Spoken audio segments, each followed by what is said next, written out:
My name is Brandon Watts. That's like saying we're not ambidextrous. We can't do two things at one time. We can celebrate these athletes that are putting literally paychecks and job opportunities on the line while challenging the system as well. I'm Ashton Eady, born and raised here in the south side of Chicago.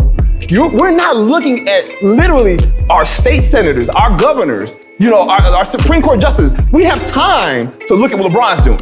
Yeah, my name's Antaeus Coe. I am from Chicago as well.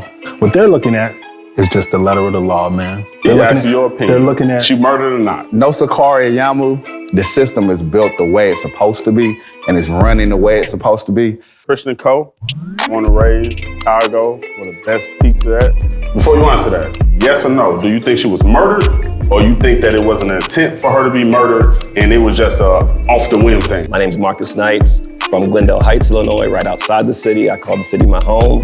It shouldn't be their responsibility, but they are also still Black in America, period. Hassan James, and this has literally been like a lifesaver for me, going through what we've been going through for the past couple months. Not just with COVID-19, but all the social injustice. It hit different this time. I'm Jermaine, St. Louis. Happy to be with you, brothers. Politics and voting season is exhausting. Most times it's by people that don't look like us that are saying things that they think they can do to help us. Lorenzo Beach, I'm from Wichita, Kansas, but I currently reside here in Chicago. I'm the founder and creative director of Good People. It's my personal clothing brand.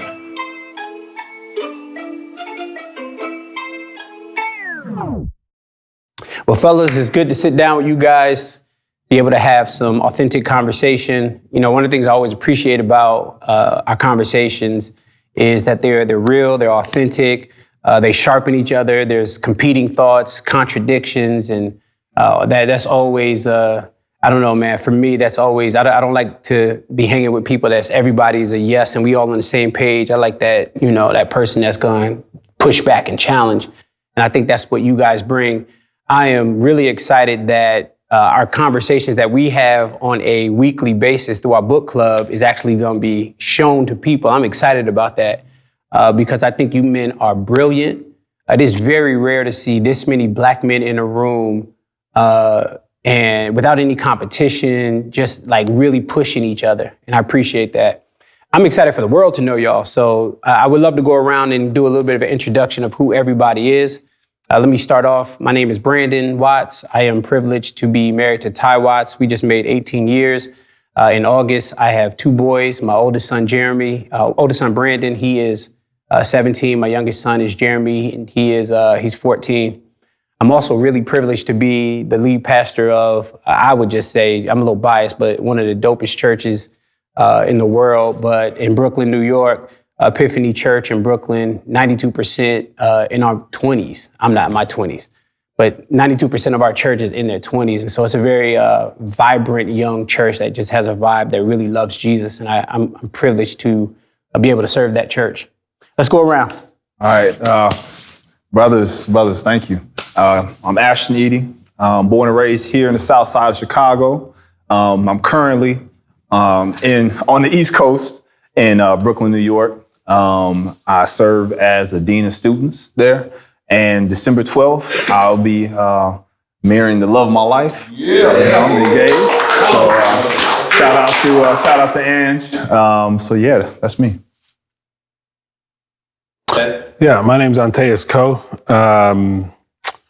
I am from Chicago as well as my wife. Shout out to my wife, Tanya. Also from Chicago.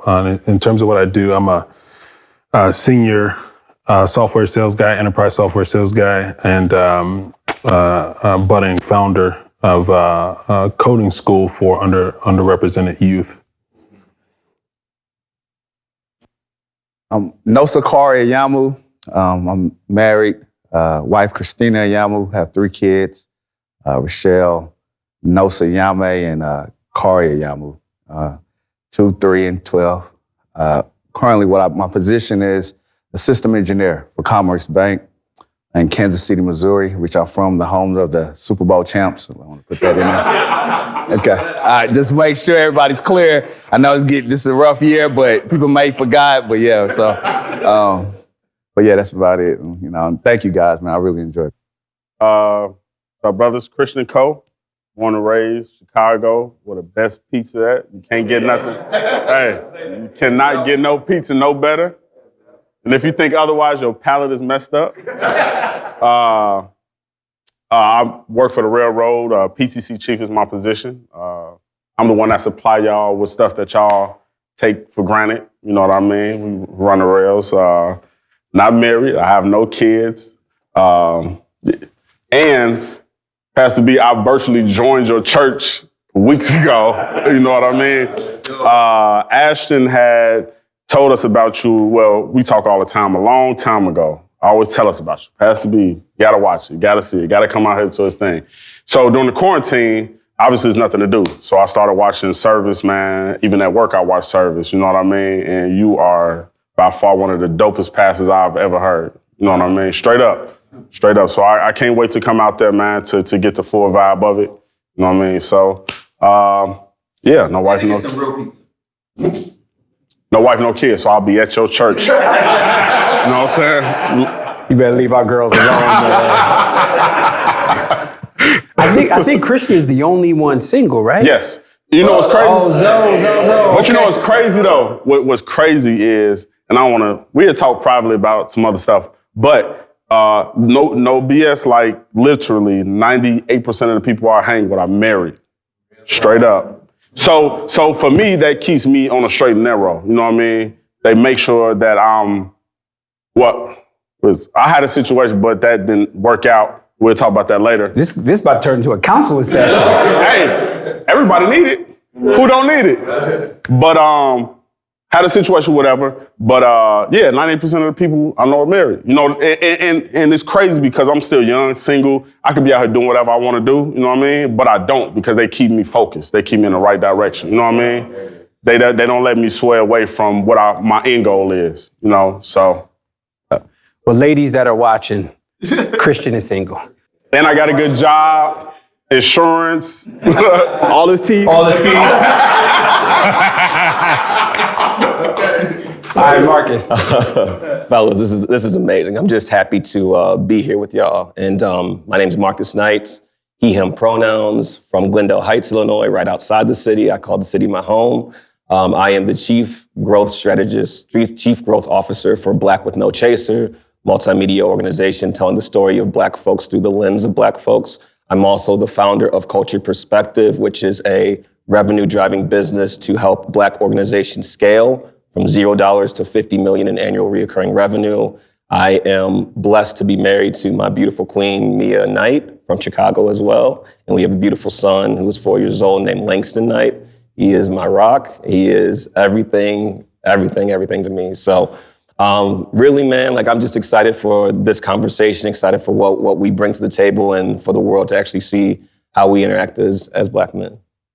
What's up? What up, brothers? Hassan James. Happy to see you guys, man. We've been doing this book club for 5-6 months now.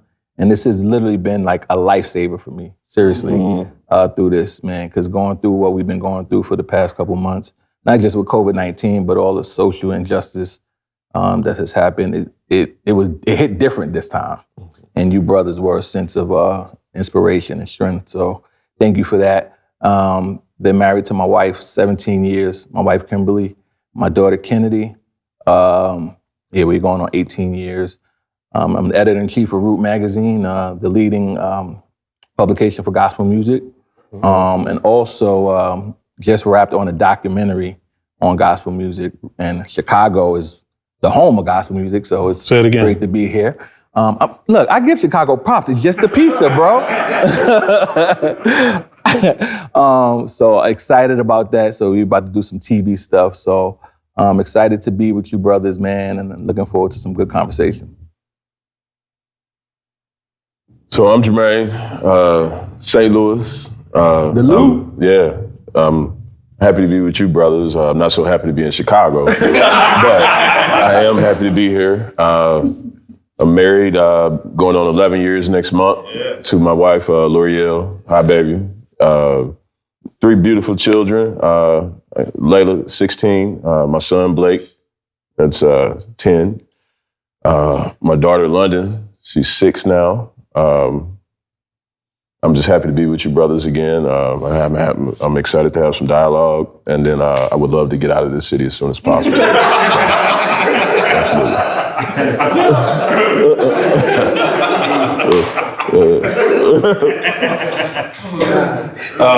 Lorenzo Beach. I'm from Wichita, Kansas, but I currently reside here in Chicago.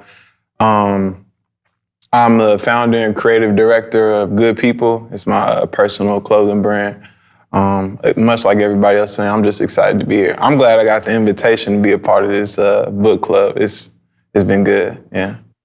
What's up? Fellas, let's jump right in. There's a bunch of different topics I just want to poke you guys' brain on and get some conversation around.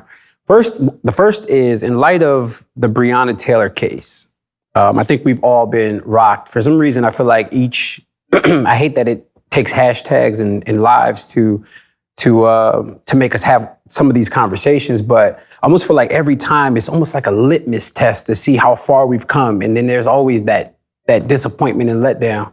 September 23rd, Daniel Cameron announced the grand jury's verdict of letting the officers off that went in and murdered Breonna Taylor. And so in light of that, one of the things I've noticed over the last few years is a lot of these hashtags, we've never had to say his name, right? We always are saying the George Floyds, which we should, right? We're always saying the Elijah McClains, which we should. I think what often gets missed is the females, the women, especially Black women. And so in light of that, I just wonder, Black women are, I would say, my perspective is that Black women are the most disrespected women in the world. And there's a lot of reasons for that. And I'd love to get some conversation. If everybody don't jump in on this topic, that's cool. There's more topics. But I'd love to hear what are some ways you've seen Black women disrespected, not honored? And what are some ways, if you want to be honest about your own personal self, what are some ways that you're like, man, I missed the mark so many times on, respecting our Black queens? Anybody? Well, I think that's a little bit easier to talk about, our personal perspective on where we might have missed the mark, in terms of like, oh man, in hindsight, that was probably an instance of disrespect, right? But I have to jump back into the Breonna Taylor piece, right? Because from the outset, what you just said is that she was murdered, right? That's your take, right? You let us know from the outset that that's what you feel. And then, get Daniel Cameron. Is that the AG's name? Mm-hmm. Daniel Cameron? Aside from what we do or don't know, with regard to the unreleased tapes from the grand jury proceedings, what he did say, what was found, was that it wasn't a murder. It was wanton endangerment, right? But then that was related to him shooting into other people's apartments. But they said that the person who was the tenant in that particular residence didn't know who was knocking at their door, right? His gun was registered. He didn't know who it was. He shot to protect himself, right? And the police, right, them feeling like they were righteous in the way that they proceeded, shot back. And why is it that you don't feel like, or would you consider that it might have been collateral damage, so to speak, as opposed to absolute murder, right? Because that has to be proven intently, right? That they intended to kill. And this is not to say, right? Like I say, right? None of us have. I haven't listened to, if they did release it, the grand jury testimony. But one thing that you cannot neglect is what the facts are, right? Taking all the emotion, all those things out of it. So let's just put that out front from the outset, as opposed to, I'm just asking him this question. I'm just asking, let's sift through all this. I honestly want to know your opinion. Do you think that was murder? Do you think? Yeah. I'll hey, just 1 second, because he opened up the question. He opened up the topic saying Breonna Taylor was murdered, and we've got another 7, 8 brothers in the room who may feel one way or the other. But he opened up with the question, right? Letting us know his stance, right? And I haven't said whether I feel like she was murdered or not. I didn't say it. I didn't say it. I It's a didn't yes say or no that. question. All I said was I would like to know how you think in terms of from law enforcement, the law, their perspective. Before you answer that, yes or no, do you think she was murdered, or you think that it was an intent for her to be murdered and it was just a off the whim thing? I'm more than happy to answer that question, but I will. But I just want Can you him to answer the follow up question, on- and then I'll let y'all get back to what y'all doing. I really want to know this answer. 100%. And we can't do the back and forth. We're not. It's a yes or a no. Yeah. Period. That's all you gotta say. I'll 1,000% answer. I don't want He to said seem he'll like, answer it. I So don't want to seem like one of these cats out here that's going to skate your question. I just don't want to. I just don't want to stuff. I'm asking. I just want to pass me Yeah, the so respond I think, even the question back, I think, is part of the problem. And here's why. Whenever it comes to the murder of Black people, specifically Black women, we're always given the benefit of the doubt to the white person, the white cops, or whoever it is. The Black woman is never given the benefit of the doubt. She didn't have a gun. She was sleeping in her house. And so even if they shot back, she didn't have a gun.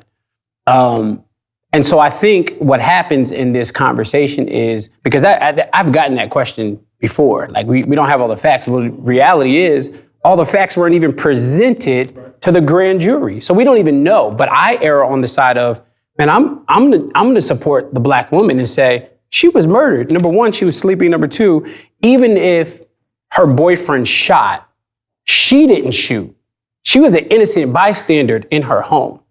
And so if the roles were reversed, we wouldn't even be asking. But that's not related to the reason they fired. From what we understand, that's absolutely not related to the. Hold on. Before we get into all this, that's not related to the reason that they fired. The reason that they fired, from what I understand, I could be wrong. Somebody please correct me. But the reason that they fired is because of, what was his name? Walker. That's the reason that they fired. You're talking about she was sleeping, all this, in the third, right? The reason that, from what I understand, I could be completely wrong, that they fired is because they were fired at. By who? Right or wrong. That's hold on. Can he answer my question? Hold on. Christian, I will. Even on this part, Hold on, fellas. Hold on. I'm gonna get everybody in. Sure. But you said that she was fired upon. What you're missing is they were not fired upon by her. She's an innocent bystander. That's right. If we're all sitting in this room, the cops come in, one of us have a gun, and you shoot. Yep. You shoot. Yep. But they shoot Ashton. Why did they shoot Ashton if he doesn't have a gun? But why were the bullets fired by the police? Okay, somebody else jump in. Please. No. Okay, Chris, can y'all give me a second? Can y'all give me a second, please? Yo, answer my question. Sure. Do you think that she was murdered, or you think that it was just some fluke thing that, first off, they didn't have a warrant. Second off, they don't have a warrant to come in this home. So they shouldn't have been there in the first place, period. Regardless of what happened, who shot who had what.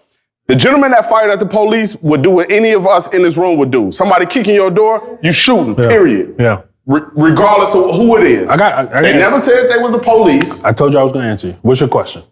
Do you think she was murdered, or do you think it was off a fluke? They kicked in some unknown door and somebody fired at them because they didn't know who they was, so they shot at them. The police shot back and accidentally killed her. I think it was. I would think because in order to prove murder, right? You have answer the. Hold on. Yes. No. Period. Now let me answer. Hold on. Wait. In order to prove murder, from what I understand, man, I don't know. You know. Let me finish. You have to prove intent, right? But what I do believe is that it was it was reckless homicide. It was reckless. Do I think they should be charged? Do I think that wanton endangerment was? I can't tell you how pissed I was that they only charged them for shooting. Forget all of that. And to other murders. They have a warrant. You have to prove, literally what Pastor B was talking about. After test, finish your thought. What Pastor B was just saying, literally what he was just saying, Christian.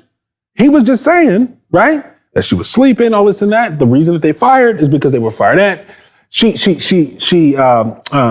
what you're saying as far as her being, you have to prove Intent. They had to literally be firing a gun. They had to have fired their gun with the intent to kill Breonna. I'm They would not have been there. Christian. Christian. All I'm saying is, Hold on, Christian. all I'm saying is, Go ahead. I'm done with that. Go ahead, I'm done with it. The simple fact that they didn't belong there. Can we just put that I on the agree with that. table? They didn't belong there. Yep, I agree with that. Where's the drugs that they were looking for?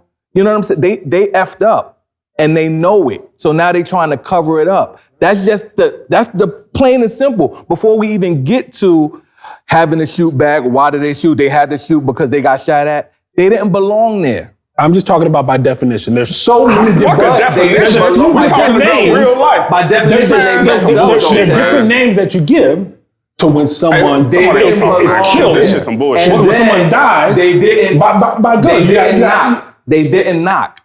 Because that whole thing is like the neighbors didn't hear them knock. They bust in the door. Now it's video footage.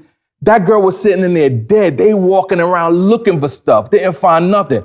Oh, ma'am, can you hear us? They was in there for 4 minutes before they even acknowledged her. All right, let's get Nosen, and then I want to move off this in terms of the case, and actually want to get to the broader question. All right, so Nos, I don't know what you got. But Absolutely, she got murdered. I want to start off with that, but she did have, it was a warrant. My thing is, we got to go deeper into like what classify you to have a warrant. Where was the warrant? I never heard of The it. warrant, my understanding, it was a warrant went out for that house. The person they was looking for was already in jail. Right.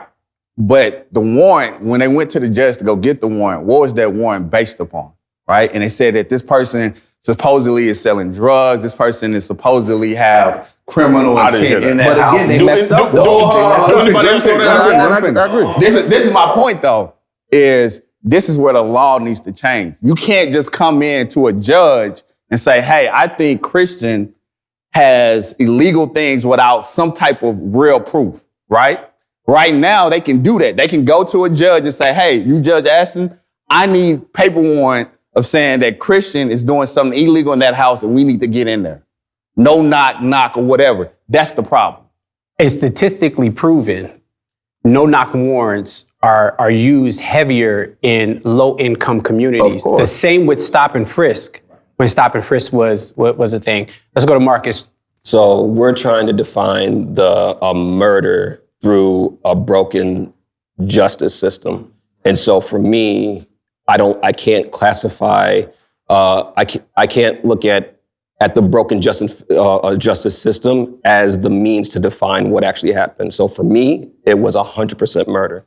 100%. There's no question in my mind, because how is this broken system going to tell me what we already know, what the facts are from what we know? She was in her room. She was in her own home. Not a threat. They were there looking for something for what? What were they there for? So in my opinion, there's no gray area for me. It is. The system is broken, and they are hiding behind that to say that, therefore, technically, it's not murder, and really, it is. So, Tez, I just want to just throw it back to you for a few seconds, and then we're going to hit Zoe. So based on what Marcus just said, which I thought was brilliant, so I think we are trying to define, at least from what I hear from you, you're trying to define the murder of Breonna Taylor through a system that is already broken. How do you like, does that make you think differently about that specific situation? It does. I mean, I think well, yes and no. But the only part of the yes in terms of making me think differently is just the nature of the fact that we have a diversity of thought. But the reason why it's more absolutely no is because there's even different grades of murder. Right? You got murder 1, 2, 12, whatever, and they all have. So I'm just speaking from a perspective of what the law lays out. Right? And if we get into that, it's gone time, and we've seen, right? Especially us in this room, right? Time and time again, seen injustice be validated by what has been written. And a lot of times, what was written fucking century ago, right? We've seen injustice be validated by what was written long ago. And it's still, I mean, damn near adjacent, you know what I'm saying? If not, you know, exactly in the same space as those words like racism, right? So I say no, because I'm talking about the people who we're dealing with who are prosecuting the case, all that other type of stuff, like your Daniel Camerons, et cetera. What they're looking at is just the letter of the law, man. He asked you your opinion. They're looking at... She murdered or not. That's it. We He already didn't talked ask you about about laws or definitions or none of that shit. Yeah, so what I think hasn't been... Anyway, so what they're looking at is the letter of the law. I think I've made it clear. To the people who make these decisions, who drop the gavel. What are they allowed to get away with making those classifications, those decisions based on? And it is the letter of the law. It is the letter of the law. That's it. Not one time did you hear me say whether I agree, disagree. I'll go back just a couple words where I did say that a lot of what the letter of the law is today is archaic. It's archaic, and it still lends itself to the ideologies of old, where certain people, you know what I'm saying, were not favored as much. Just to say the absolute least, I get it all. But what's not talked about is why it was able to happen. Why was it only able to be classified as wanton endangerment? They literally charged this one dude with some shit that had nothing to do with why Breonna Taylor was dead. Okay, so let me ask this. You know what I'm saying? Let me ask So I think I get what you're saying. Yeah. I'm trying to understand your point of view. Sure. And it sounds like what I'm getting is that, as opposed to the actual situation, you want to understand, you want to figure out a way why the system is the way it is? Nailed it. Is that what I'm getting? Nailed it. The system is broken. He just said that. The system is why this happened. The Well, letter of the able- law. You're able saying that to they happen. went by the letter of the law. Yes. The letter of the law is what's broken. I don't The disagree with that. The letter of the I don't law. disagree with that. No, the letter of the law is not meant to benefit us. The system is not meant to benefit us. I just said that. And so in one way or another. Yep. That's what you're trying to get. I think, and I know Pastor B, you're getting ready to go back towards that, which is the original question, is the disrespect of black women. And I think that's a broader thing, and that's where this outrage should come from too, is because we all have our faults as far as how we treat our women, you know? And we talked about this one time on one of our calls and we had to take a step back, you know, and I think about, you know, it starts with your mother, your grandmother, you know, your daughters, you know, my wife, who I love with every fiber in my being, every fiber. And I would think about how they're looked at, and I think about how the other people look at our women. The stigma, the angry black woman, you know, she can't be too opinionated. We just looked at a debate where you can tell where there was a woman that was clearly toning it down for fear of having that same stigma. Yes, our women they look at us, you know, a man, someone of our color and our stature, or a woman of any kind, is the scariest thing, especially a woman with some sense. You know what I mean? We're looked at in that manner. So as soon as they saw Breonna Taylor, that's what went through their mind, in my head. It wasn't about, oh, this guy fired. I don't even really believe that the guy even fired a shot, for real. I think that the system is broken enough to where they can fix some stuff and make it look like that. They saw two black people and they thought immediate danger because they was where they wasn't supposed to be. So they acted before those people could be defended. We just saw, what was that the other day? We just saw pictures, they posted pictures of them with guns and everything else. Where the hell's the NRA? You see what I mean? Like, their system is meant for Who that. posted pictures? The pictures are out of Breonna Taylor posting pictures with assault rifles and. Oh, her you said she boyfriend. had guns Yeah, in her but hand. what the hell Okay. what does that have to do with how they murdered her sleeping, not posing a threat? They're gonna paint the narrative. But I think that right. Where's the NRA? But again, all of this goes back to the stigma of our women and how they're treated. Any final thoughts on the broader piece of what even Jermaine is talking about black women? So I'm sorry, go ahead, Zal. Yeah, no problem. So, can you pose the question one more time just so I make sure? Man, I don't even remember the question. I think we were talking about Breonna Taylor case. Nah, because that wasn't the original question. Here's I'm the trying to question. get back to the. Let me repeat the question. We were talking about Breonna Taylor's case, but we were talking about it in a broader sense of Black women just being disrespected and not honored.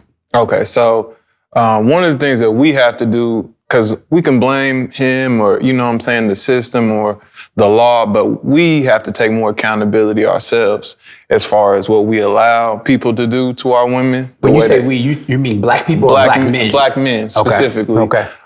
So that I believe that's where it starts. We have to get each other in order because they're not going to respect our women until we do, just like they're not going to respect us until we respect us. So I actually, when I was formulating my answer to this, I reached out to some young ladies because who better to tell me, you know what I'm saying, how they feel than them. So I just want to read an excerpt from. Don't read the wrong text message. No. Okay, so she says, good morning, Zoe. This is a very good question. I do feel like there's a lack of honor and respect for Black women by Black men, but instead of pointing out the pros and cons, I would like to take a different approach.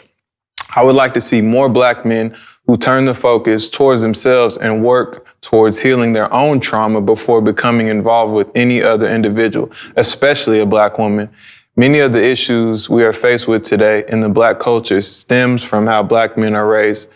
There has never really been a safe space for Black men to fully express themselves or to disclose any of the past traumas they've been through. Black men are taught at a young age not to cry and are also taught to conceal their emotions. Black men are turned into protectors of others before they even fully learn how to protect themselves. Overall, I feel as though the root of this issue stems how we raise our Black men. So I asked a couple different women, and the general consensus was that y'all need to take care of yourselves. You know what I'm saying? Once you learn to respect yourselves and you handle all this stuff, then you'll start to see the Black woman in a better light. So I think it starts with us, you know, a conversation like this, everybody. And I vow to myself because this year especially, I've noticed, you know, I follow a lot of women on social media and they're tired. You know, Black women have said, like, we're tired of not feeling protected, not feeling like you guys hear us. So I've been having these conversations and I kind of just told myself, start pointing out that sketchy behavior, even amongst your friends. You know what I'm saying? Just let them know, like, hey, you know, it's as simple as that. Before I go to Marcus, but what? Okay, I got you too. What you just said, I thought was deep. You know, it's funny because when I said that Black women are the most disrespected humans on earth, I think initially anybody that hears that automatically thinks disrespected by a different culture and a different ethnicity, when the reality is sometimes the most disrespect they get is among Black men. And that breaks my heart. Even hearing what she said, it breaks my heart. Go ahead, Marcus, and then Ashton, go ahead. Yeah, so it's interesting. So I'm gonna start off with the Breonna Taylor and I'll break it down to the initial question. Speaking on the Breonna Taylor scenario, I heard a lot of different comments about the system being broken. And in both situations, in the Breonna Taylor scenario and the question about disrespect of Black women, I think we need to flip the lens. With the Breonna Taylor scenario, the system isn't broken. The system is working specifically how it was written to work. It's literally for the no-knock warrants, as Pastor B spoke to, being specifically, you know, geared to our community. That's how the system is, you know, geared to work. Daniel Cameron not giving all of the facts to the grand jury because it's alleged he was looking to possibly be considered to be a Supreme Court justice nominee. These different things that go on in the shadows primarily affect our community. That is the issue. Now, the letter of the law, you can't even call it the law because this demographic pulls different things to make themselves comfortable, and then we just have to accept it. So unfortunately, when the Breonna Taylor scenario took place, we was all disgusted, we was hurt, but none of us in this room was shocked by the outcome. Not a single person here was shocked. It is what it is. We're numb to it to the point that we don't even consider it anymore. Now, as far as the question Pastor B presented about the disrespect and flipping the lens, we actually, from my perspective, need to look at the disrespect from us not obviously how we historically have, treated, our women. And I also feel like we do a great job of it to a degree. Obviously we could do better. We're human, we're flawed. But I think the disrespect comes from not understanding and recognizing their accomplishments. Black women have literally founded and created this country. If it isn't our right to vote, was started by the women's suffrage movement, that was a Black woman. There's literally not the civil rights movement, a Black woman. There's literally not a social justice matter, anything that moved the needle for Black people that wasn't founded by a Black woman specifically. Not just a woman, you know what I'm saying? A Black woman. And if we want to look at disrespect, that's how I look at it. You know what I'm saying? Because we love our brother, Dr. King. We love Malcolm. We know all these cats on first name basis. And I talk to somebody off the street, pull them up. What Black women do you know their accomplishments? They're going to say the same two. Harriet Tubman, Rosa Parks. That's it. They ain't going to tell you nobody else. And from my perspective, that's disrespect. Because everything that we've benefited from has come off the backs of Black women. Can you throw out some names, especially during the civil rights movement? You got Ella Baker. Ella Baker was the mother of the civil rights movement. And the irony of it is that she didn't really mesh well with Dr. King because Dr. King didn't respect her. I mean, I hate to say it, put it out there. Doctors, he didn't recognize it. She did all the groundwork. And the reason they didn't mesh is because she was just like, hey, you can listen to me or you can kind of try to do your own thing. And here this 30-year-old brother said, you know what? I got it. You know what I'm saying? I'm the preacher's son from Atlanta. I got the voice. I got the swag. They gravitate to me, obviously, unfortunately, because of, you know what I'm saying, him being a man, brother. They gravitated to him. Ella Baker had done it all. She had done it all. This woman was, just imagine, in her 20s, leading the NAACP. Dr. King was in elementary school. When he finally get on the scene, he gonna tell you, nah, I know what I'm doing. Bro, you could have saved yourself 25 years, bro. You know what I'm saying? Like, save yourself, you know what I'm saying? So I think, then obviously the Fannie Lou Hamer, in the South, not supremely educated, pulling all these sharecroppers together and saying, you know what, I'm gonna gather all these people who are, coming from the same class that I have, don't have much, and we're gonna get them all registered to vote. And those things is what spurred SNCC and these different groups, realizing that pulling Black people together and getting them registered to vote could push the envelope, and people start getting nervous, like, oh, snap. We need to start thinking about voter oppression now. We need to slow these lines down. That's from a Black woman who demanded change. Go back to the Ella Baker and Dr. King and how he was dismissive of her and her advice and her help. That kind of goes back into the message you just read about how we need to deal with ourselves first. Yeah, it was an ego thing. Yeah, we've been taught to be men and to carry things and do everything all on our own and macho. And you're so dismissive of the help that you can get from a woman that you become dismissive when something happens to her. When something happens, when she's murdered in the street, you're upset for a little bit, but then, it just kind of falls by the wayside because you're so dismissive of everything. And now you're right back to trying to be a man and taking care of what you have to for everything else, as opposed to understanding exactly, I'm not the man that I am. And I think that we all would say that. We are not the men that we are without our mothers and without our women, without my wife, without my mother, my grandmother, my baby girls. I am not half of who I don't even know where I would be. And if I'm dismissive of them, then I don't appreciate where I'm at in the first place.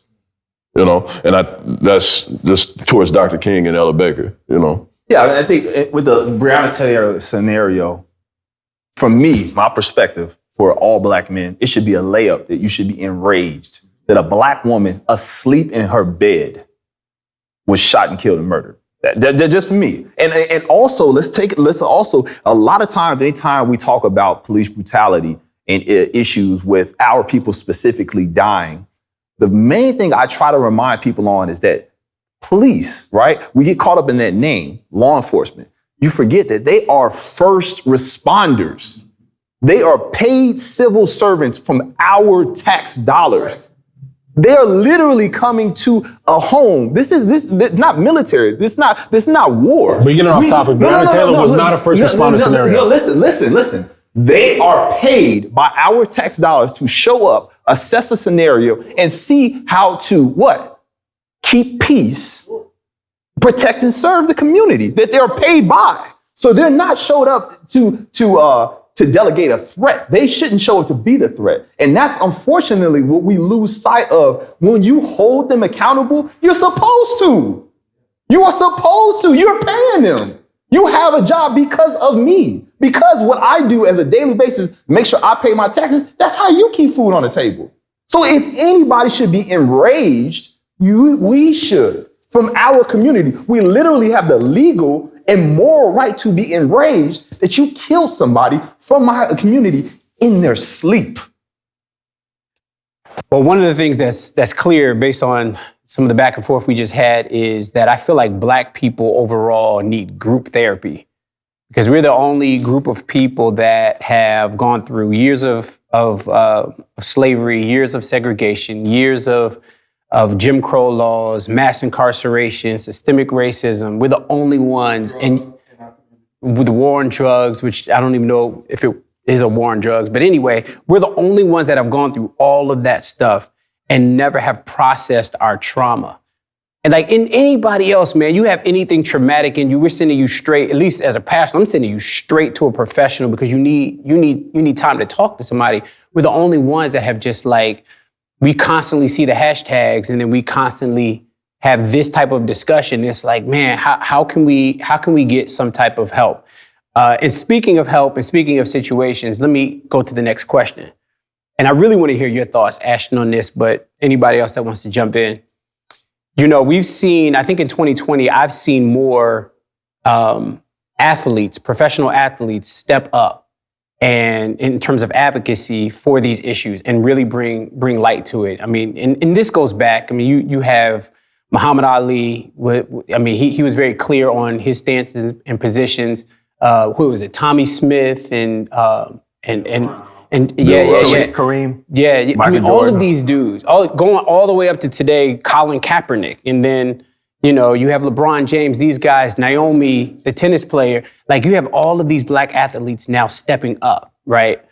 But I wonder if we have some competing thoughts on that. Like, should they have to step up? I know all of Black America is like, yo, you in position, you got a platform, we want to see you step up. And I just want to understand from you, brothers, if that's something that we would have to do. Marcus, let me start with you, and then I'll kind of want to hear from Ashton. So for me, I'll go back real quick to the group, the health group health treatment. I think that it's very important, like you said, and there's something that we need to do there, where we need to go ahead and there's a group called the Black Man Project out of Houston, Texas, and their whole MO is Black men getting together for the trauma and health that we have, and just peeling back the mask and the layers that we have, that we wear in society based off of what has happened to us in the past. I went through that process a while ago. I learned so much about myself from that, and it was just eye-opening in so many ways. And so I highly recommend that we do that. And I have a whole lot of different resources and ways that we should, as this group, do that as well. We should really do that. Now, going into your question around the athletes and entertainers and their I guess, stance. So I don't think that they are required, because a lot of folks are getting into their careers, making a lot of money, and maybe haven't done the research yet in order to be qualified enough to speak on these matters besides just being Black. And that gets you somewhere, but there's so much more. They should definitely open up their mouths. They should definitely help out our communities, et cetera, because they have a platform. But what is important is that we are continuously educating them and helping them out along the way. They have the biggest platform to bring attention and awareness, but it's taking us as well that are going to be doing the on the ground work and to keep really fostering the type of communities that we want. So in my opinion, yes, they should definitely be speaking up on the issues, but if they aren't necessarily right at that moment, it's maybe because they haven't been educated enough just yet, and so they have to go through that process still. Yeah, it's an interesting topic, and it's funny because I'll share with you, brothers, my stance on it has totally changed. If you would have asked me this question in January, I was 100% behind athlete advocacy and all these things, anything considering black folks and social injustice. I'm like, yeah, you got a platform? Yeah, you should be doing. And I promise you, I was running. I'm in the middle of Bed-Stuy running, and it hit me like I hit like a truck. It ran right over me. It said, Ashton, why do you expect black people to be the saviors and the targets of a society? Why? Like literally, and we've looked throughout history. You have Muhammad Ali in his prime. He was the heavyweight champion of the world, stripped of his title because he wouldn't go fight for a country that wouldn't even allow him to sit in the front of a bus.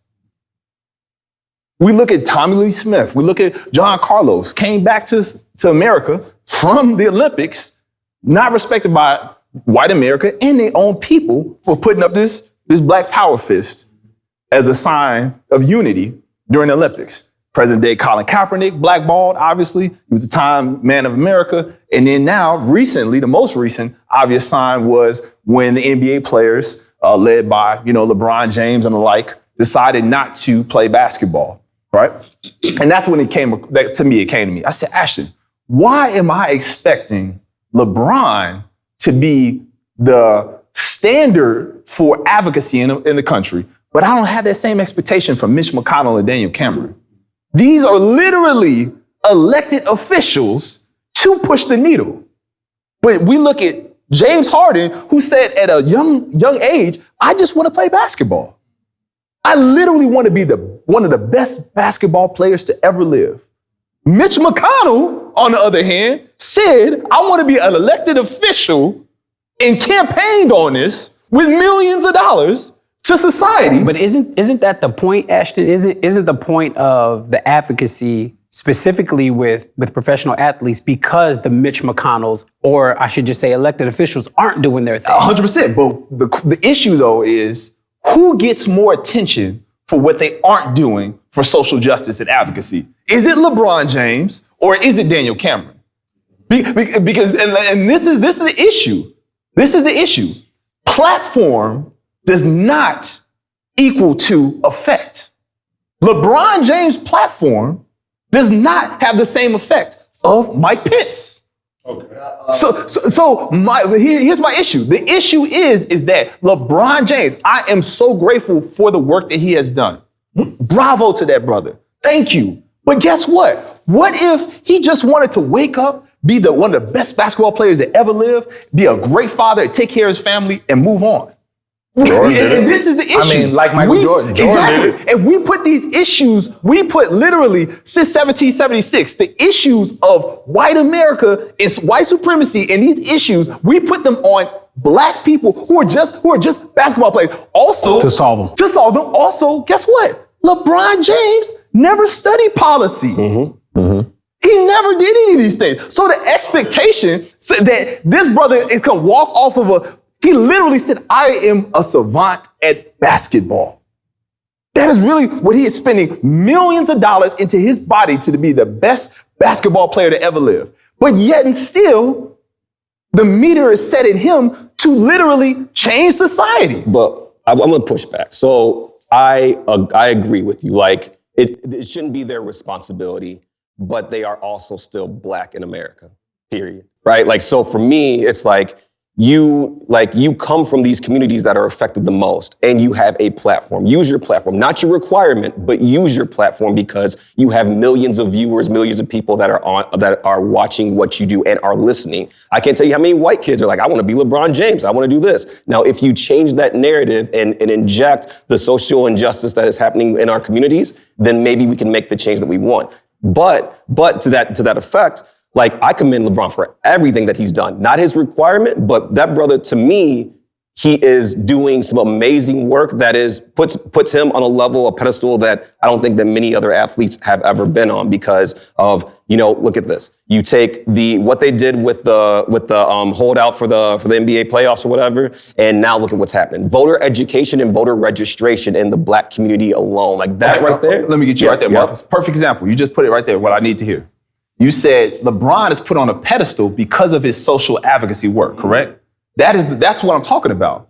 The pedestal that he's elevated because he's doing more that you know of than literally civil servants who are literally in place. That's my issue, is that the fact of the matter is that we're not looking at literally our state senators, our governors, our Supreme Court justices. We have time to look at what LeBron's doing. That's the issue. You know what I'm saying? The fact of the matter that Colin Kaepernick could be the Time Man of America, Time Man of the Year, because of what his stance was over whoever the president was at the time is the problem. But you're right. It is 100% the problem. I agree with you. But it's also going to infect the change that is needed in this country. But see, here again, that is a belief that over time is shown to be different, not to be true. Because we've had our Muhammad Alis, we've had our Jim Browns, we've had all these different people we've shown on a field of entertainment can maybe push the needle, but policy change that's what I want to get to. Is at the hands of Daniel Cameron. You know what I'm saying? So ultimately, when at the end of the day, LeBron could go create 1 million schools, which is beautiful, right? But yet and still, he's going to create more people who are going to be successful blacks in America who could still be Breonna Taylors if you don't get policy change. And that is my issue, is that we need to stop focusing on the great thing that LeBron is doing and focus on the people who are 100%. But that's like saying that's like saying we're not ambidextrous. We can't do two things at one time, but we can. We can celebrate these athletes that are putting literally paychecks and job opportunities on the line while challenging the system as well. Now, I'm not saying we're not doing that, but I'm saying we could. And no, I agree, because black folks are. I'm not saying we're not, but I'm saying this is simply to push back to any time I hear folks, because there was a big issue when the NBA players went back to the court. People were furious. You know what I'm saying? People were literally furious. Like, they didn't want it. I definitely agree that it shouldn't be a requirement, right? It definitely should not be a requirement. But at the same time, if we understand how America works as far as money is key, and if LeBron James is the highest earner for America, for whatever company he is come across, and he speaks to the black issue, that has a domino effect. Not to say that the politicians shouldn't, or they should not do what they should be doing, but if he speaks to it, then maybe that helps that politician put something in place. And it's also, one more thing, and it's also tied, like we also know with politicians, they have to shake a lot of hands. It's not a direct thing. So yeah, they want to help, but their hands can be tied up. So if they hearing like a LeBron James that's bringing in $100 million for America, he's speaking to it. Now when they say something to it, we can put both of them together and push the call forward. And this is more so of the broader scale of what I'm saying as well, is that the burden of society's ills in the United States is put on the back of LeBron James, but isn't put on not only our policymakers and Mitch McConnell, it's not put on the Jeff Bezos. It's not put on the Tom Brady's. So that is my issue, because if we're gonna say it, right, if you're saying athletes with platforms, there are literally athletes at the level of LeBron who don't look like LeBron. And yet and still the burden is put on LeBron James to be this supernatural human being. I don't think a burden is put on LeBron James. My thing is, just like voting, you go around, you say, hey, you want to vote? You want to sign up to vote? Some people say no. You tell them why you think it's a good thing for them to do it. If they don't say no, you move on to somebody that's going to listen to you. Just like LeBron James. I feel like if you want to shut up and play basketball, do that. I respect that. But if you speak your opinion on something, you just join the committee to fix it. Period. So here's my issue. Have we ever heard any other athlete being tweeted directly from this current president of the United States? He trolling. We know that. Yeah, you got to think about that part. We know that. But again, my issue is that still the face of advocacy when it comes to athletes is black bodies. So go ahead. I guess my question is, why not them? Why not them? You have million people, sponsors, endorsements. They pay literally hundreds and millions of dollars for these guys to smile in the camera and talk about a Sprite or a pair of sneakers. They're advocating for our community and people that look like them for free. They're sacrificing all those endorsements. That word that they give is so influential. So let's just say, so why not? Why can't you speak up on black issues? Why shouldn't you? Your platform is big enough. Now, should you have to? Of course not. No, you don't have to. But I think for us to just say that it's a shame for them to do it, I don't want to fall into that shut up and dribble side of things. Because if we're dismissive of them saying it, and then we look to Daniel Cameron and Mitch McConnell, we still are negating the fact that LeBron James does have influence, he does have power, because that guy can also influence someone else that can turn into the fix for Daniel Cameron or Mitch McConnell. He can literally influence the future of that by building the schools, by just playing ball and speaking on it. Think about just Mike himself, Jordan. Think about how all of us in some kind of way, I don't care what it is, we've all in some kind of way tried to replicate something that Michael Jordan's done. Sneakers, the baggy shorts, the way we dribble the ball, whatever it is, we tried to do that. Imagine if Mike would have spoke out the way LeBron did. It might have triggered something in us a lot sooner than we've already grown into. And that's not, I'm not blaming Michael Jordan, or that's not what I'm doing. Because I'm gonna forget. Hold on.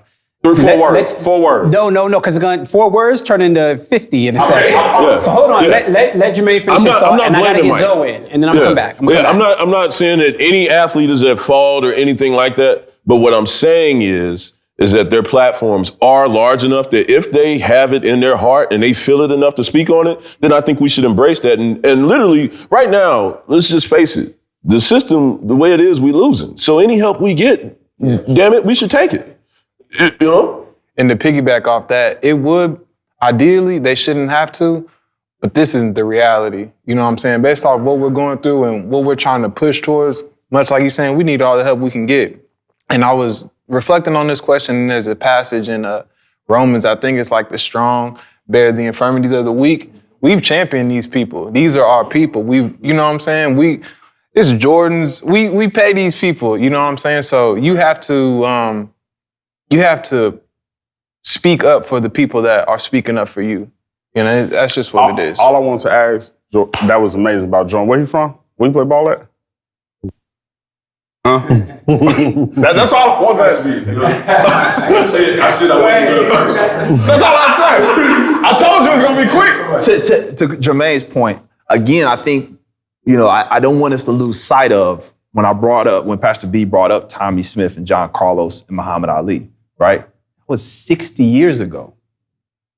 What I'm saying is that 60 years ago, those brothers were doing the same exact thing that's going on right now. But Ash, if we didn't have those guys, and if we don't have somebody like LeBron right now, then where would we be? I get it. But my point is saying that we've got to do something different. But that go ahead, finish it up. So what I'm saying is the reality is that we know what athletes can accomplish as far as social justice advocacy. And that is a Muhammad Ali birthing a LeBron James, which will beget a next, great black mind. My base in what this statement is that black bodies should not and cannot be both the saviors and the targets at the same time. We can be ambidextrous in our efforts, but yet and still, I'm saying we need to not be so well versed in knowledge in what LeBron, Diddy, James Harden, Russell Westbrook, Chris Paul, these great things that they're doing in our community, and knowing what we're just talking about in our last conversation about the law, Kentucky state law, which is the issue. At the end of the day, next week, when we have another Breonna Taylor scenario, what is going to carry more weight? This $100 million that LeBron put into this school, or the fact of the matter that we need policy change in these issues? 100%. 100%. Tess. Go ahead, Tess. The Tess jump in. And that's literally one of the points I was thinking about, man. And I forget who I was going to attach this to someone was saying earlier, but literally to that point, why should we be more educated on activism, right? In general, social activism, than we should be on the law. But why do you guys say that? Both of you are kind of saying the same thing. Why do we say it like it's like we can't do both at the same time. But you can. You can. Because social activism doesn't necessarily, or being educated on the social part of it, right? Like the protests that are a flash in the pan. You know what I'm saying? Like protest, and it's like clockwork to this in this very moment. It's over. The Georgia, it's gone. It's gone at this point. But the reason why is because what allows the rest of those police officers, shit, as far as I'm concerned, the brother who got charged for wanton endangerment is getting off. Oh, he's definitely. So as far as what I'm saying is, all those, 3 or 4 police officers, as far as I'm concerned, right? What I'm saying to your question is, the reason why that like crazy dichotomy exists where you think they might be one and the same is completely separate is because they're able to get off because like one is completely separate from the other. I disagree. I agree and disagree. And what I mean is that social advocacy is also studying the law. It's not just a flash in the pan and protesting. I mean, you're also of course that's the obvious. But the other piece is the other piece here is that when you think about what like actually I'm gonna go to a whole like a different section here for a real hot second. We've only named from Pastor B's first initial question. We've only named Black men in this whole fight or struggle, like celebrities and entertainers. What about Maya Moore, who gave up her job to play basketball to do that? We're only talking about athletes. We're not talking She about. is an athlete. No, I know that. Let Marcus finish, but Marcus is making the point that we were bringing up at the first question. Great point. Like how easy it is for us to like just completely forget Black women. But please, it's to that point, Marcus. Who was Maya Moore working is he with? finished his thought? Yeah, let him finish. Yeah, I was going to ask about the Maya Moore. What was she doing? Come on, man. Getting the brother out of prison, the prison reform. And she married him. Yeah, she married him. Right, exactly. Yeah. Let's go. Black love is a beautiful thing, ain't it? But for real, like you can get the activism piece or the social advocacy piece taken care of, as well as educating the community. So the thing that I'm talking about, what LeBron has done and the NBA players in general, is the voter education piece. So you're talking about policy change. And so that's why I'm saying that like his platform is actually going to be able to make the difference, because now all of the younger generations who maybe wouldn't vote per se, is now understanding that we need to vote locally to make the right changes. That's why I'm like, he has that point. I don't disagree with you at all, Marcus. Let's put that on the table, because I think it's important for us to talk about, the election is literally next week. So let's talk about this specific election, the 2020 election, but let's broaden it a little bit and just talk about voters in general in terms of Black people. One of the things I realize is we're not monolithic in how we vote. One of the books we read was Say It Louder by a brilliant Black woman, Tiffany Cross, and she talked brilliantly about how we are not monolithic and we don't all vote the same. And some of us don't even vote. Some of us aren't even registered to vote. And so I'd love to hear just your thoughts on two things. Number one, the current election, but number two, why do you think so many people are not bought into the system of voting and using their voice and trying to push democracy in a different way? So I think it's a great question. This election is so crazy. It's the only one I'm struggling with as far as I'm going to vote. Don't get me wrong, but it's just like. What are you wrong for? Come on, relax. You gotta relax. Not orange.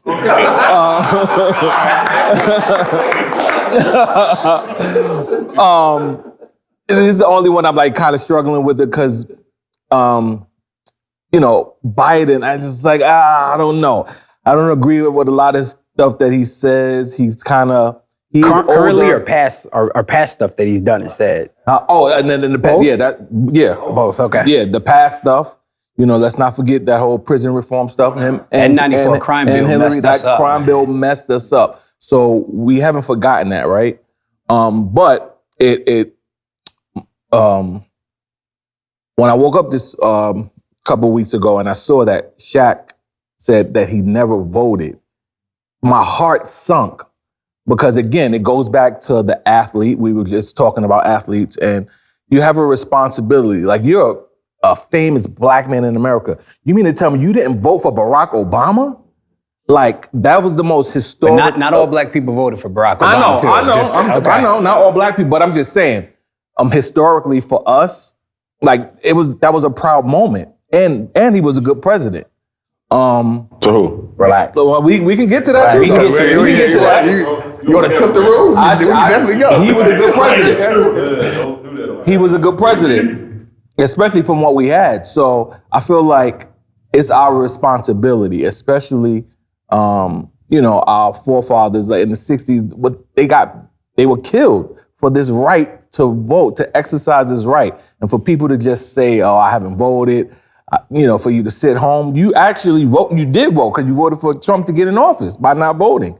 Like, that margin of him winning was so slim. Even if two people in each city would have voted, it would have been a different outcome. But that's assuming they would have voted against Trump. Exactly. Again, black people are not monolithic when it comes to voting. That's true. And the voting takes place every 2 years, not for a presidential face figure. Can you say that one more time? Because that's so important. It's very important. And so many people sit home. Yes, 100. For the most important. Bro, like voting needs to happen every 2 years. That's why voter education in the black community is so important right now. Because if you really want to make the change that you're talking about with Mitch McConnell and all these folks, local voting is how you do that. And we can't just always vote straight down the line either. That's right. Like, we need to know. Whoa. Hold on, I say more about that. No. I think, and I've been guilty of that. I'm sure a lot of us have been guilty. If you're a Democrat, I'm just voting straight down the line. Now, I'm doing my homework now, because it's like some of these cats, you be like, oh, wait, what? Like, no, I don't agree with that. So, like you said, we're not monolithic. We need to really be more educated on voting and even on the party. And it's not even like, you can have your parties, Democratic, Republican, but like, let's face it, man, you have black Republicans. Colin Powell, that man is respected. He was a black Republican, but I respect him because, you know what I'm saying? His, he was a man, and, he had his views, but he's nothing like, who's in the White House now, you know what I'm saying? Or like a Daniel Cameron. He was on TV talking about, I've been disrespected all my life. That's because you have a bad haircut, number one. you never trust a black man with no hairline. Something's wrong with that. Bro. Yeah, it's just crazy. So, no, I'm pretty much done, but I think we need to still exercise our right. I would say, go ahead, Larry. No, you got it. So politics and voting season is exhausting. Every time you turn a corner, you get on Facebook, you watch TV, you're watching the game, there's some sort of commercial, and it's a lot of times it's negative. And most times it's by people that don't look like us that are saying things that they think they can do to help us, or they think what we need to hear, and even let's take this election and let's take 2016. We're not excited to vote. There's nothing about either candidate that excites us to get out, stand in line. For Barack Obama, I stood in line for 4 hours to vote. I voted for Hillary Clinton, and I don't care. I said it, I voted for Hillary Clinton. It took me 20 minutes. Nobody's excited for these people because of their record, and they don't have a record really of helping us. So we're not gonna get out and vote, and we're not gonna be excited about it. It's all just BS to us. We have these types of conversations, and people post videos, and these voter die all the back when, what was that, 08? You know what I mean? Yeah, 04. Okay, so it's a job. Now, on the other side, the right, they are excited to vote. Their bigotry, and I'm just going to call it for that. I believe if you vote for Donald Trump and you believe in what he stands for, you are an absolute bigot, and I don't care what anybody says. I'm standing on it. And they are excited to be bigots. Okay. They're excited to be bigots, and they're excited to vote for his way of thinking and his way of doing things, that they will camp out and they will do all of that. They will risk their health, COVID, and all of that stuff just to rally and wear those goofy ass hats. Just to be in his presence and do what he likes. We don't feel that way because we haven't had anybody advocate for us the way he does for them. And that's why I think we're running into, and hopefully next week or whenever, we don't run into the same issue. Here's my question to you, and I'm not saying you're wrong on it. I'm just throwing a question out Sure. there. So you said everybody that voted for black, white, whoever you are, whatever color, everybody that voted for Donald Trump, you saying bigotry is a part of that vote. Yeah, right. I know people, I have friends that voted for Trump, and the reason they voted for Trump is because they are one-issue voters. Whoever, it doesn't matter who's on the ticket. If you are pro-life, which I think pro-life needs to be defined on how some people think, because some people think pro-life, they're really pro-birth, because they're not really pro-life. Womb to the tomb is how I kind of describe it. But people that are one-issue voters that say, man, I voted for Trump, I don't like anything else he does, but he holds the conviction of, at least in policy, he holds the conviction of pro-life, therefore, I'm voting for him. Yeah. Would you call that person a bigot as well? Yep, because I'm gonna dance away from pro-life for a second. Okay. Because a lot of people voted for Trump because he's a businessman. He knows what to do with money and he'll get our economy turned around. Never mind everything he's done that is xenophobic, that is racist and homophobic and everything else. I'm willing to sacrifice all of his moral issues to make $1. So then we go back to pro-life. I think that that's a tough one, Pastor B, because in my mind I'm pro-life, but I also understand as well women. If a woman, again, we're deciding what a woman wants to do, which is also the same reason why we're not excited about voting, because we got white folks telling us what they want us to do or what they think we should do or how they can help us, as opposed to allowing us to be able to make those decisions or do things and put ourselves in place to influence it. So when I ask you the question, I'm not necessarily asking for like personal convictions of pro-life, pro-choice. That I'm saying, if every person that voted for Donald, and don't hear me say that I'm a Trump supporter on any level, but I want to make that real clear. But I know, but I want to be clear, because I have friends that will watch this and be like, you called me a bigot just because I voted for him, and I just voted for him simply because he's pro-life. And here's the thing, because they voted for him because he's pro-life, does that mean they have to attach themselves to everything else that he agrees with? And if that's true, then I'm not saying you're voting for Biden, but if you do, does that mean you also agree with the 94 crime bill? Does that mean you also agree with other things that he said and did? No, it doesn't. So how do you get to separate, but no one else does? Well, I'm separating it because I am looking, and I know people always say the lesser of the two evils, because I feel like Tez right now. I don't, I do not agree with everything Joe Biden did, says, Kamala Harris, Hillary Clinton, President Obama, for that matter. Not everything. However, what they did and have said outweighs the blatant bigotry of Orange. Give me one example. Okay, so I feel like I would rather, because at least right now, even if Biden is lying, which there's a chance that he is, because that's just, that's what they do. But even if he is lying about everything he wants to do for us, he's talking better than the other guy. One example of his bigotry. Trump's? Yeah. Shithole countries. White supremacy? Wait. Good people on both sides. Wait. What's the Stand question? back, stand by. Give me one example. Just get it. Hold on, wait. I'm talking to Jermaine. Stand back, stand by. Let me. You know what? Shithole countries. All Mexicans are rapists. Muslim countries. All right, pause. Let's just go back just one. Wait, let's back up one. And that's hold on, Jermaine. the sexist part. Let's back up one time. He gave you too many options. He gave me too many. So let me back up one time. He said, give me a favor. Wait, I'm gonna give it, just one. He said all Mexicans are rapists. The rapists and is that what he murderers said? He ain't talking about that. Because it was fucked up before. So he said all Mexicans are rapists. He said that? He said Mexicans are rapists. Proud Boys, stand back, stand by. He just said that 2 weeks ago. All right. Who says that? I was just curious. Wait, no. I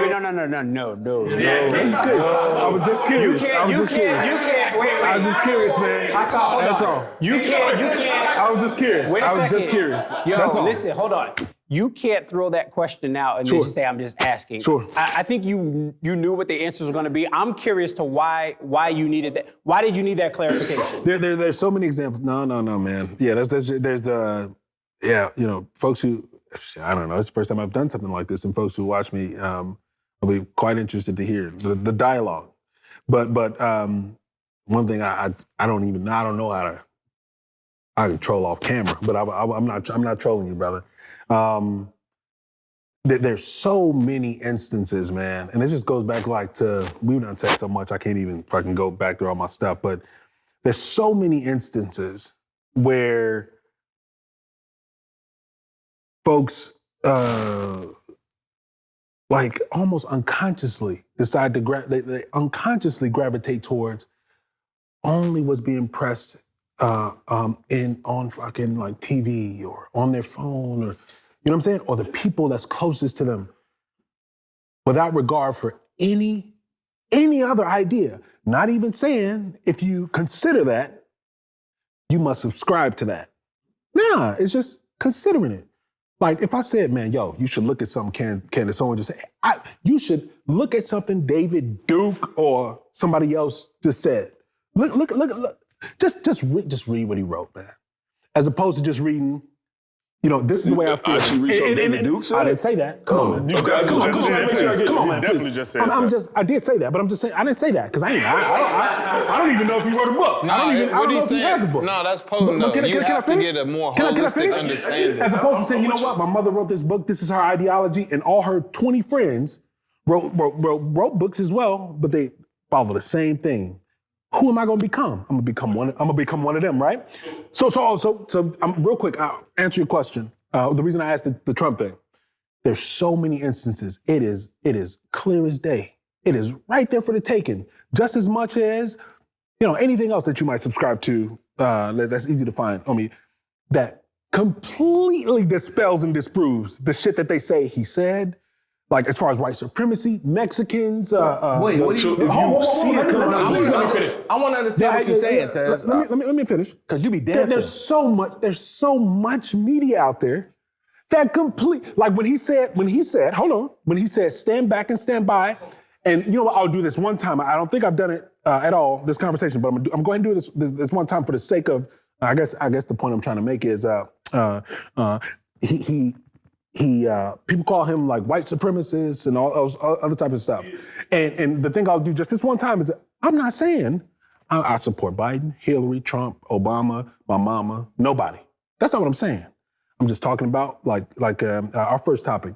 Let's just go straight logically, man. Straight off what's out there, what's facts, what we know, what we can say that we know as opposed to what our emotions might tell us. There's so much raw media out there that completely dispels like the majority of what we get. And by the time the truth comes out, it's so far gone. So you trying to say it's fake Hold news? on, man. It's no, all right. because that's what you get. You trying to say it's fake news. It's so far gone. And I see you trying to catch it. Even with, I'll just give you the one example. When I told you to just go back, when Ashton was like, "You got so many," is the Mexicans are racist. Go back and listen to the entirety. Just go back 2 minutes before and 2 minutes after. I don't know how long it was. Listen to the whole thing. And here's what's really may or may not fuck y'all up, right? Excuse my language. But, and we would probably have to watch it together. We don't have that kind of technology here right now. But the stand back, stand by moment, it's something we would all have to sit down and watch together. We all saw that. That's all I'm saying. But there's so many instances. I cannot remember where I was on Instagram and flowed through it, where they talked about the stand back, stand by thing. And it was just the whole talk of the town on like CNN and all these other media outlets. And I saw I don't know what it was, some video. It was like 5 minutes long. Or it was like 75,000 instances where everything they said he was not willing to say, he said it again and again and again and again, in this way, in that way, in that way. It's right there. Taz, is Donald Trump a racist? Wait a minute. Did you watch the debate so many live? instances. Did you watch it live? Hold on, man. We're not even talking about all that. Tez, hold on, Tez, you go gotta ahead, finish the Pastor B. thought. Tell Nose, come on, get in. I want to go back to the original question about why don't, and the second question, Pastor B, about why doesn't Black people don't vote. Was that the second question? Yeah. I want to state that the reason I feel like Black people don't vote, they don't believe in the system. It's somewhat back to the point of what Ashton was saying earlier when he stated that the system is built the way it's supposed to be and it's running the way it's supposed to be. I feel like Black people feel that way in the sense of when you go vote, we're sitting here talking about the less of two evils. We're talking about, well, okay, when you go with Biden, he's better than Trump, but that don't mean he's for us. That don't mean he's putting policy for us. That don't mean he's doing anything for us, but we are pushed to go vote. And so then when people go, for Black people going there from the city or any environment, they looking at that and saying, no, that's not for me. And I think a second part of that is ignorance. When we start talking about every 2 years where Brother Marcus brought up not knowing of voting locally and how that's directly affecting us. So when you put those two in, you're gonna have a lack of support about going to go vote. I'm gonna pass my question to him, then I'll come back. I want him to ask, what did you ask him? Do you think Donald Trump is a racist? You just want this stuff. All right. Yes or no, right? Yeah, yes or no? Okay. That's for you, Tez. Do you think Donald Trump is a racist? I haven't figured that out yet. Wow. I haven't figured that out yet. All right. So I want to come back also to the question at hand about voting and the like.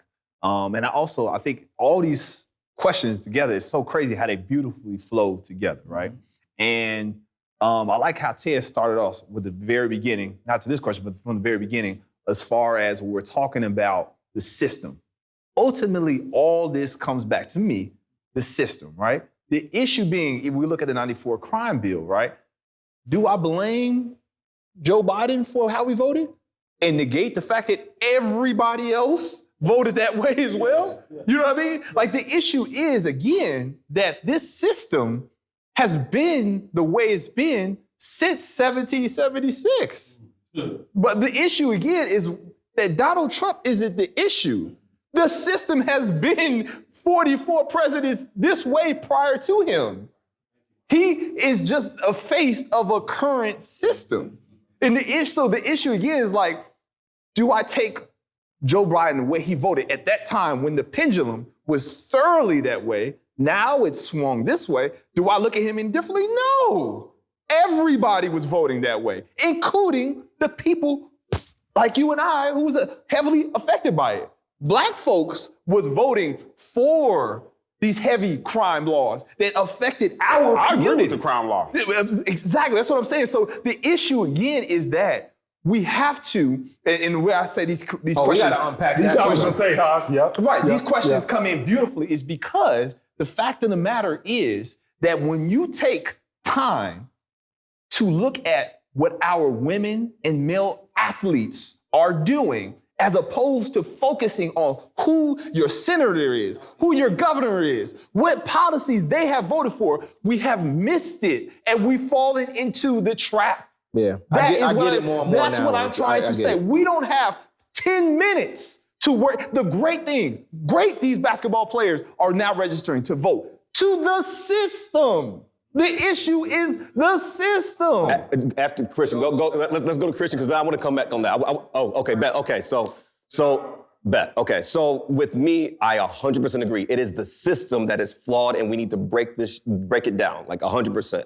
How that is done is what I'm trying to focus on. The solution of how we break that system down, and what I think is we need to go ahead, like voting, getting the whoever's in place, whoever you want for your initiatives to get in place, vote. But collectively, how are we as Black folks going to organize so that we can break down the damn system? That's where I'm focusing on. It's like we talk to our youth, we talk to our communities, and we come up with the plan, and then we hold our local officials accountable. And so the beauty of that comes back to our very first question about the disrespect of Black women. We had the Fannie Lou Hamers of the world who already said this is what we got to do. Right. She was sitting in front of, you know what I'm saying, Louisiana, she's sitting in front of these state courts and saying, listen, these people are tired of X, Y, and Z. But we gotta wait till Dr. King comes in the suit. Well, since everybody else been throwing their plugs in there, I'm gonna throw one more in there. I was gonna go back to something that Zoe said where he talked about, like in Jermaine, like the woman is the rock and all this and other that. The one thing that I have not heard this entire conversation, nobody talked about the power of the father in the home, the importance of the father in the home in terms of who's raising us as and to men. No, nobody mentioned that, but I'm gonna just leave that there. I think, and I'm gonna, because I can't let that go. I'm not. No, please. Again, I think I said it earlier. The man that I am, I'm not if I don't have my mother. Okay. You know, and obviously That's fine I love to say. my daddy to death, and of course, but my mother, my grandmother, my wife, you know what I mean? You know, and I heard you say that earlier. yeah, I'm just saying nobody talked that can to almost the bring the father. emotion out of me because You and I both, we though. have to understand how we are who we are, and we don't get that way without them. And I know we're going back to that question. So I feel like we should be just as pissed when something happens to them as if it 100%. actually happened to us. And honestly, even more though, because we physically not Yes. here if it isn't for black women. So it's like, I agree that black men, obviously, in my perspective, my beliefs are the head of the household and are going to set the tone for the say that household. again? Say that They're the again? head of the household, in my perspective, black men, right? Oh, They're going to okay, set the tone. okay, But yet, okay. still, everything else is due to a black woman. You know, the black man's gonna say, you know, hey, these are different things, the values you should uphold, but hopefully as well, they're not passing down toxic masculinity and false gender roles that I'm gonna carry on to believe is how I'm supposed to operate as a man. I agree with that. That's the thing. And as well, we historically look at it, black women have maintained consistency throughout history. Black men, the truth of the matter, have had dips of being in and out of the household. You cannot say that about black women in the home, in the workspace. They've been paid less. They have not had the opportunity. I have to follow you on this. When you talk about those black women that have been consistent, there's very, very few men, period, irregardless of race, who became great, that didn't speak about the woman that they had on their side. That didn't speak about the women they had on the side. I also think to wrap this up, guys. Wait, can we go back to the crime bill though? We got to do that. We got to do part two. like that? We got to do part two. Just to jump off of something Ashton and I think Jermaine was saying just about, I think Jermaine said it about the presence of black men. Maybe you said it, presence of black men in the home. I think there's a history of why black men aren't present in the home. So it does go back to slavery, literally snatching families apart. But I think even after slavery, there's the Industrial Revolution where black men had to go work. And so at least I grew up with a black father that was proud to work. And there were times where he wasn't in the home, but he provided. And so we've replaced presence with providing. And so because of that, we were like, man, black men now are providers. And it's like, yeah, but we need you to be emotionally, spiritually, physically in the home as well. And so I think there's a lot of factors to why black men, aren't in the homes and why we didn't even mention in this conversation. I think that is a part two. I'll wrap it up here because I think, man, we can go on and on and on so many different topics. Christian, we got to hold yours for part two. Okay. Yeah, we going out tonight, so we can talk. We can talk tonight.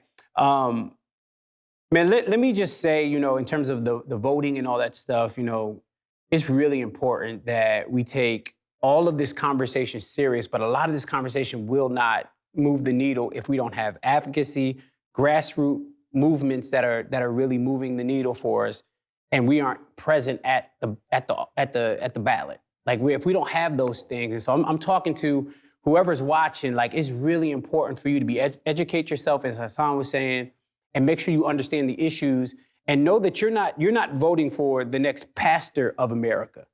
You're voting for men that you may not always agree with. It may not always be, but you have to vote your convictions in a way that you feel like this person will at least push the needle toward where we need to go. Let me end by saying, man, I respect all of you brothers, man. Y'all really are brilliant. I love the back and forth. I love the contention that we have in these conversations, and I really do feel like it sharpens all of us. So thank you guys for watching.